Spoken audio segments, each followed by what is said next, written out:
Buenas tardes, estamos el día de hoy aquí en una emisión más del programa en el cual nos dedicamos a la lectura. Ya hemos revisado, si no me equivoco, hasta el día de hoy 4 de las mujeres escritoras de la primera mitad del siglo XX y estamos el día de hoy con otro caso de María Luisa Mendoza, la china. Ella es más conocida que las demás autoras de las que hemos hablado. Es una autora muy versátil, escribió novela, cuento, ensayo, artículos periodísticos y obtuvo el Premio Nacional de Periodismo e Información en 1984. Además obtuvo el Premio Nacional José Rubén Romero con la novela De Amor y Lujo en el 2002. Su obra se caracteriza por temas a lo mejor un poquito intrincados porque se dedica mucho a la cuestión de la escritura de la novela erótica, cuentos eróticos y todo eso. Entonces, para no meternos en tanto problema, pues el día de hoy elegimos un cuento infantil y ese cuento infantil se llama El Día del Mar y es parte del libro Ojos de papel volando de 1985. El Día del Mar. Érase que se era una niña llamada Begonia Belén. Érase que se era un perro llamado Andrei. En los días de lluvia, niña y perro se acurrucaban en el alféizar de la ventana a mirar el mundo gotoso y mojado. Ahí nacieron los dos, de frente a las montañas azules, moradas, grises, verdes, que escurrían como sorbetes derritiéndose. El mar así es, Andrei, con toda esa agua junta, pegada.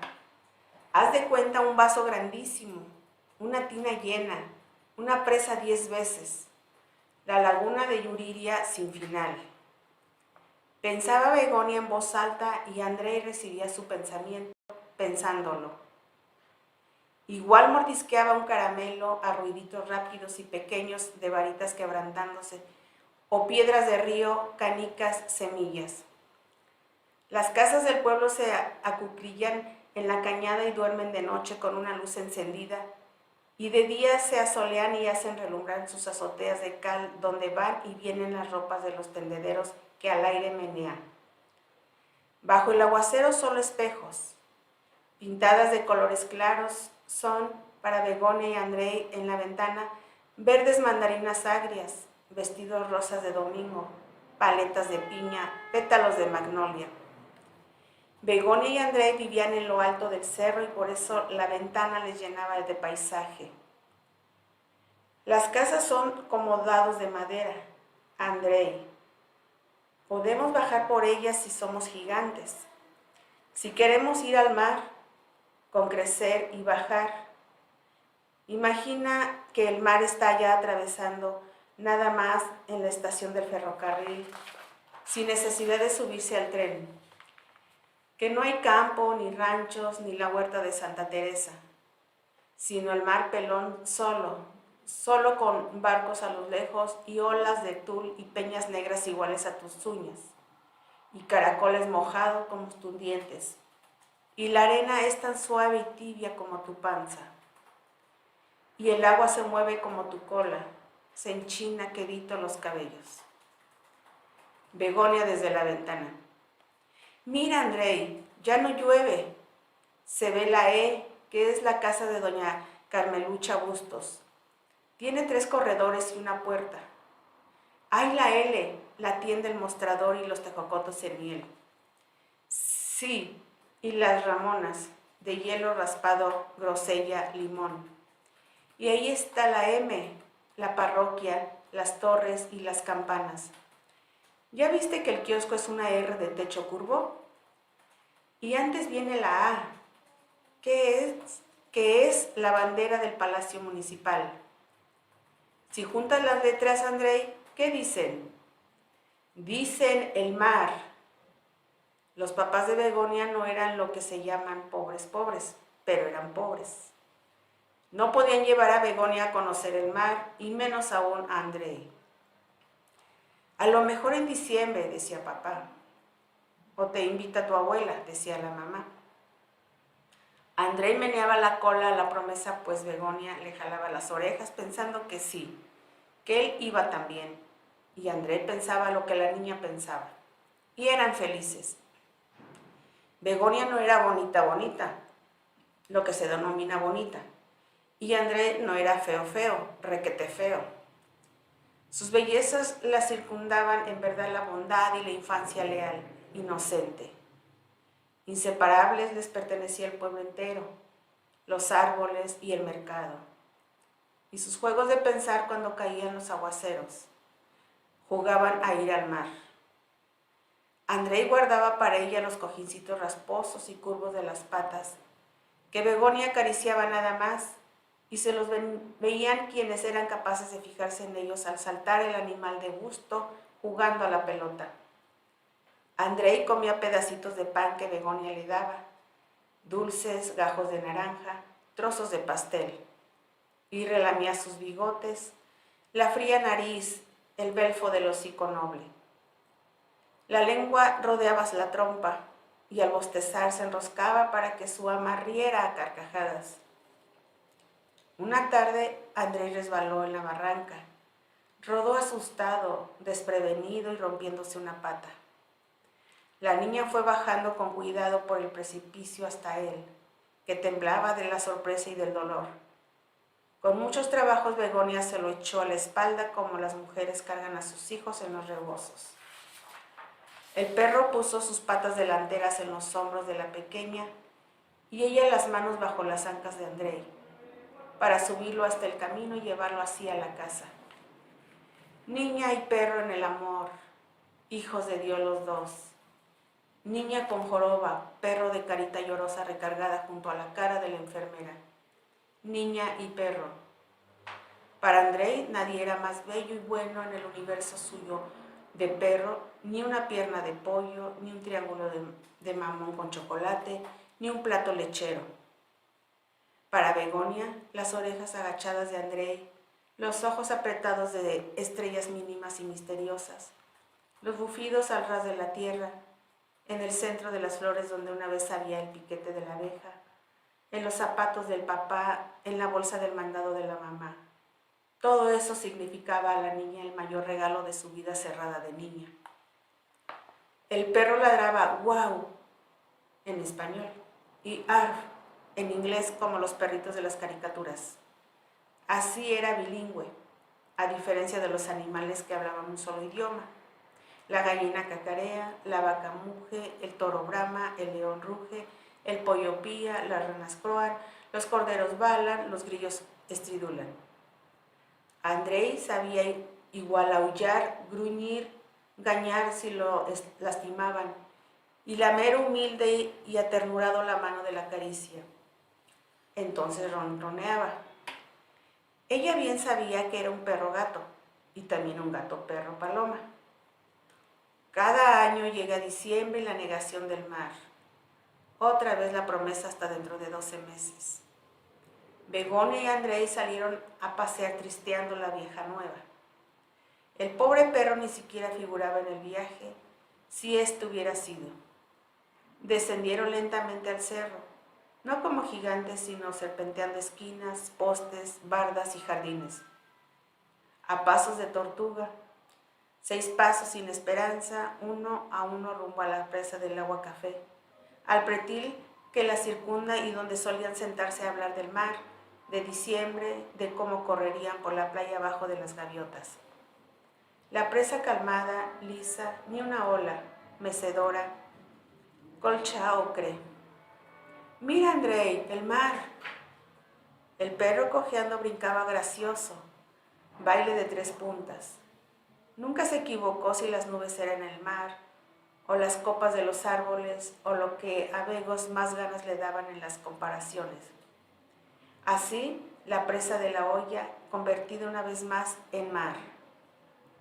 Es diciembre, mi amorcito de cajeta. Con mayor razón es el día del mar, ¿no es cierto? Sin más, ni pensándolo, porque sí, Begonia se echó al agua, y su vestido, y sus calzones, y su camiseta, y su fondo, y sus zapatos, y sus calcetines, y su moño en la cabeza, y su cucurucho de habas cocidas que llevaba en la mano. Y ya la tarde iba apretando el fillecito. Andrei voló tras ella. El agua helada los recibió con hostilidad. Época de soledad, nadie le entraba. Vacaciones de nadadores, de lanchas, remos, barquitos de papel. Cuanto más las piedras, gallitos, que los muchachos lanzaban desde la orilla e iban picoteando la superficie hasta sumirse en la O de las Oes. Tal se pueden imaginar, Begonia ni de chiste nadaba de muertito, ni Andrei de perrito muy bien que digamos, pero sabía desde la nacencia sostenerse con la cabeza de fuera. Begonia reía encantada, algo le jalaba el cuerpo, el frío convertido en un traje con gorro, bufanda, overol y botas de hielo. Andrei descendió a la chiquilla, la agarró por el cuello del vestidito con sus dientes de lobo, fauces cerradas, clap, zaguanes de llaves muchas. El animal embistió la oscuridad con sus fuerzas plenas. Su niñita lo cargó una vez y él le salvaba en pago. A Begos no se le iban a comer los pescados como a él, a arrancarle los ojos de los opilotes. No, mi Andrei, no me saques. Vámonos juntos al fondo. Dicen que hay una ciudad de oro y de plata con costas de marfil y calles de piedras preciosas, con agua de aire perfumado. Hay ballenas que tienen adentro otras ciudades más misteriosas, llenas de perros y caballitos de mar, delfines cirqueros y pulpos bailarines. Andrei, nacido de madre más desconocida que su padre, dejó el cuerpo de su ama en la ribera empapada, en el archipiélago de tierra con árboles torcidos. Se acostó a su lado para dejar estallar su corazón. Tronido de paloma alegre, corazón de polvorín. Cohete patrio, amor derramado en él.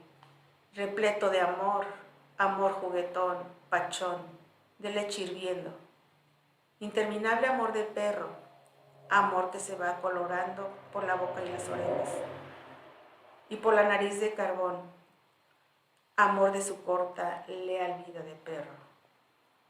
Begonia Belén volvió a su casa llorando. Andrei duro en su espalda, muerto. Andrei de mármol, Andrei estatua de jardín. Amor con amor se paga. Bueno, ese fue el cuento del Día del Mar.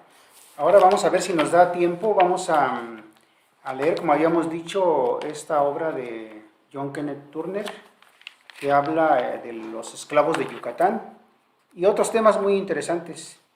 A ver hasta dónde nos da tiempo, a pesar de que he extraído lo más importante, a ver si nos da tiempo, si no, hasta donde lleguemos. Es el capítulo 1 de este libro, se llama Los esclavos de Yucatán. ¿Qué es México? Los norteamericanos comúnmente llaman a México nuestra república hermana. La mayoría de nosotros la describimos vagamente como una república parecida a la nuestra, habitada por gente un poco diferente en temperamento, un poco más pobre y un poco menos adelantada, pero que disfruta de la protección de leyes republicanas. Un pueblo libre en el sentido en que nosotros somos libres.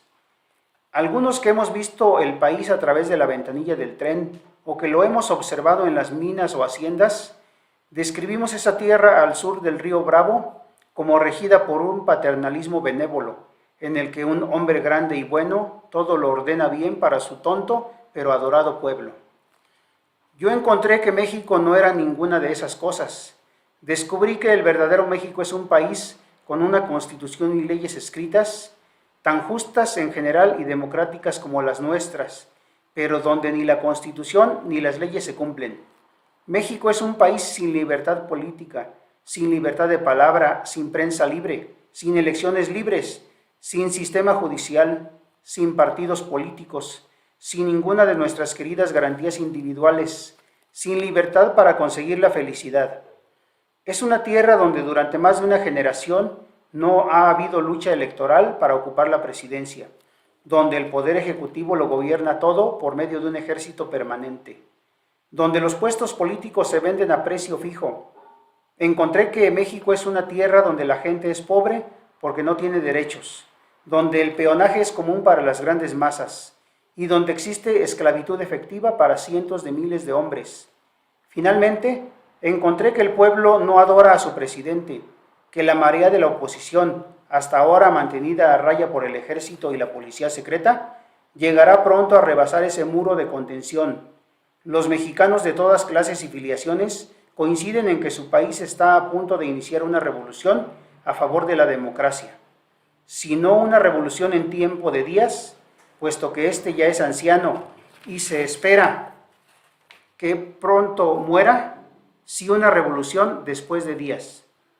Mi interés especial en el México político se despertó a principios de 1908, cuando establecí contacto con 4 revolucionarios mexicanos que se hallaban encerrados en la cárcel municipal de Los Ángeles, California. Eran 4 mexicanos educados, inteligentes y universitarios, detenidos por las autoridades de Estados Unidos, acusados de planear la invasión de un país amigo, México, con una fuerza armada desde territorio norteamericano. ¿Por qué unos hombres cultos querían tomar las armas contra una república? ¿Por qué necesitaron venir a Estados Unidos a preparar sus maniobras militares? Hablé con estos detenidos mexicanos. Me aseguraron que durante algún tiempo habían agitado pacíficamente en su propio país para derrocar sin violencia y dentro del marco constitucional a las personas que controlaban el gobierno. Pero por esto mismo, declararon, habían sido encarcelados y sus bienes destruidos. La policía secreta había seguido sus pasos, sus vidas fueron amenazadas y se habían empleado varios métodos para impedirles continuar su trabajo. Por último, perseguidos como delincuentes más allá de los límites nacionales. Privados de los derechos de libertad de palabra, de prensa y de reunión, privados del derecho de organizarse pacíficamente para promover cambios políticos, habían recurrido a la única opción, las armas. ¿Por qué deseaban derrocar a su gobierno?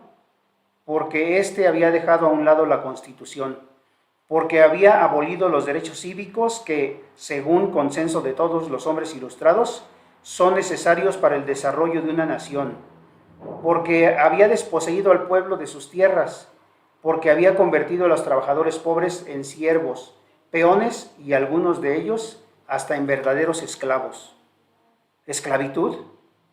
¿Quieren hacerme creer que todavía hay verdadera esclavitud en el hemisferio occidental? Respondía burlonamente. Bah, ustedes hablan como cualquier socialista norteamericano. Quieren decir esclavitud del asalariado o esclavitud de condiciones de vida miserables. No querían significar esclavitud humana. Pero aquellos 4 mexicanos desterrados insistieron.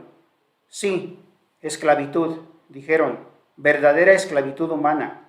Hombres y niños comprados y vendidos como mulas, exactamente como mulas, y como tales pertenecen a sus amos, son esclavos. ¿Seres humanos comprados y vendidos como mulas en América? ¿En el siglo XX? Bueno, me dije, si esto es verdad, tengo que verlo. Así fue como a principios de septiembre de 1908 crucé el río Bravo en mi primer viaje atravesando las garitas del México Viejo. ¿Esclavitud en México? Sí, yo la encontré. La hallé primero en Yucatán, península que es un recodo de la América Central, que sobresale en direcciones nordeste respecto de la Florida. Pertenece a México y su área de unos 120,000 kilómetros cuadrados está dividida casi por igual entre los estados de Yucatán y Campeche y el territorio de Quintana Roo. Las haciendas son tan grandes que en cada una de ellas hay una pequeña ciudad propia, de 500 a 2,500 habitantes según el tamaño de la finca, cuyos dueños son los principales propietarios de los esclavos, ya que los habitantes de esos poblados son esclavos. La exportación anual de henequén se aproxima a 113,250 toneladas.